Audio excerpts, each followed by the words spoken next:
बिस्मिल्लाहिर्रहमानिर्रहीम अल्हम्दुलिल्लाहि वकफ़ा वसल्लल्लाहु वसल्लम व बारका अला इबादिहिल लज़ीना इस्तफ़ा व बाद। अस्सलामु अलैकुम व रहमतुल्लाहि व बरकातुहू। द क्रक्स की सीरीज़ में आज हम देखेंगे ताऊज़ और तस्मिया। ताऊज़ आऊज़ू से आता है यानी आऊज़ बिल्लाहि मिनश शैतानिर रजीम, और तस्मिया इसम से आता है यानी बिस्मिल्लाहिर्रहमानिर्रहीम।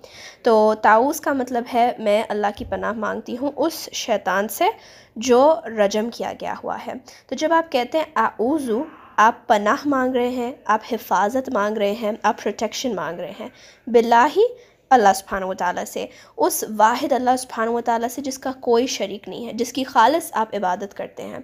और अश-शैतान यानी शैतान से, जिसे इब्लीस भी कहा गया है। अर्रजीम जो रजम किया गया है यानी जिस पर कंकरियाँ मारी गई हैं, जो निकाल दिया गया है, जो अल्लाह सुब्हानहू व तआला की हर रहमत और हर खैर से दूर है, और जिसके पास कोई ताकत नहीं है कि हमें नुकसान पहुँचा सके, खा हमारे दुनिया के मामलात हो या हमारे दीन के मामलात। अब हम देखते हैं ताऊज़ का एक्चुअल मतलब क्या है। तो ताऊज़ का एक्चुअल मतलब ये है कि आप अल्लाह सुब्हानहू व तआला से पनाह मांग रहे हैं उस शैतान से जिस पर अल्लाह की लानत की गई है, कि जब हम तिलावत करने जाते तो वह हमें कंफ्यूज करता है, हमें उलझा देता है, और जब हम कोई अच्छे काम की तरफ कदम उठाने जाते हैं तब वो हमें गुमराह करने के लिए आ जाता है और हमें तबाही और मुसीबत का रास्ता दिखाता है।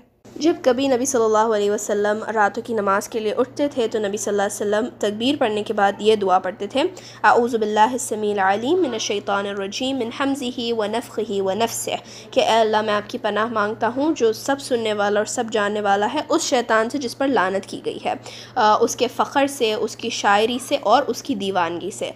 तो ये हदीस बहुत सी सही हदीस की किताबों में आया है।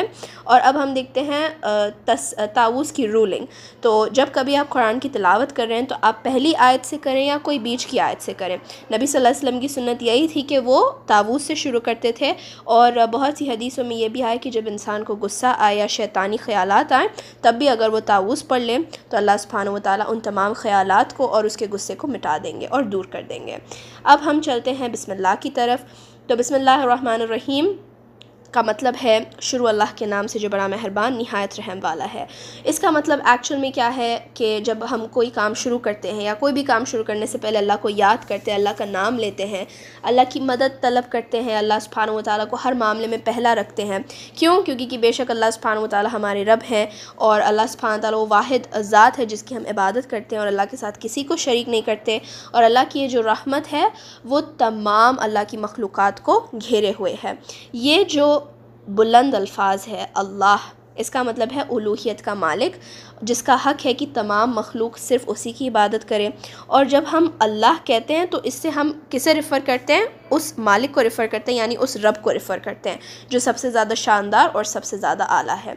और रहमान, आप देखें, और रहमान रहमा से आया है जिसका मतलब है रहमत।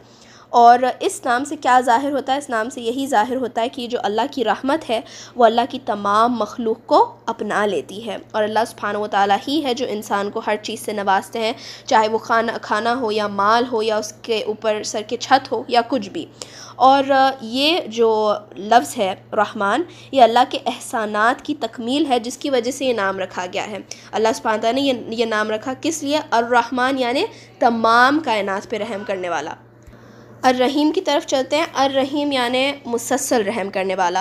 तो इस नाम से क्या ज़ाहिर होता है? ये भी रहमा से ही आया है, लेकिन इस नाम से ज़ाहिर अल्लाह सुब्हानहू व तआला की रहमत की अज़मत है। और इस बार अल्लाह सुब्हानहू व तआला ख़ास ये रहीम का लफ्ज़ सिर्फ़ मोमिनों के लिए इस्तेमाल कर रहे हैं, जैसे कि अल्लाह ताला कुरान में सूरह अहज़ाब की आयत में फ़रमाते हैं वकाना बिलमुमिनीना रहीमा, कि ये जो अल्लाह सुब्हानहू व तआला की रहमत है, अल्लाह सुब्हानहू व तआला की ये ख़ास रहमत सिर्फ़ अल्लाह के मोमिनों के लिए है। और इसीलिए अल्लाह सुब्हानहू व तआला ने यहाँ पे रहीम का लफ्ज़ इस्तेमाल किया कि ये सिर्फ़ अल्लाह के ख़ास बंदों के लिए है।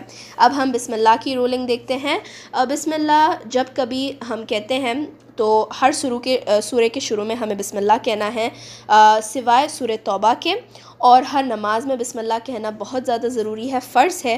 और नबी सल्लल्लाहु अलैहि वसल्लम की सुन्नत ये है कि जो मोमिन है वो हर काम करने से पहले बिस्मिल्लाह कहे, चाहे वो खाए या पिए या कपड़े पहने या वॉशरूम जाए, वॉशरूम से निकल के आए, मस्जिद में दाखिल हो, मस्जिद से निकल जाए, कोई चीज़ पर वो सवारी कर रहा है या कोई भी, हर मामले में वो बिस्मिल्लाह से शुरू करेगा।